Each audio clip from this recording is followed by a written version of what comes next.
కార్తీక మాసంలో వచ్చేటటువంటి పౌర్ణమి తిథి వచ్చిందనుకోండి, ఏ ఆలయంలో ఎక్కువ జరుగుతుంది?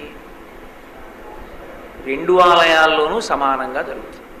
శివాలయాల్లో ఎన్ని దీపాలు పెడతారో విష్ణు ఆలయాల్లో అన్ని దీపాలు పెడతారు. కార్తీక మాసం వచ్చింది అంటే సాయంకాలం ఆకాశ దీపం వెలిగించి ధ్వజస్తంభానికి పైకెత్తుతారు. ఆ పైకెత్తేటటువంటి ఆకాశ దీపం ఏదుందో అది కేవలం శివాలయంలోనో కేవలం విష్ణువాలయంలోనో కాదు, శివాలయంలోనూ విష్ణువాలయంలోనూ కూడా ఆకాశ దీపం పైకెత్తుతారు.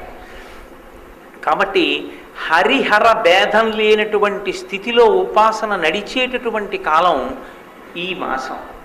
ఈ మాసం ప్రత్యేకంగా ఈ రకమైన ఉపాసన. రెండు, దీపమునకు సంబంధించినటువంటి వైభవం. మూడవది నదీ స్నానం. మిగిలిన మాసములలో మీరు నదీ స్నానం చేశారా చెయ్యలేదా అన్న విషయాన్ని ఎవరు అడగరు.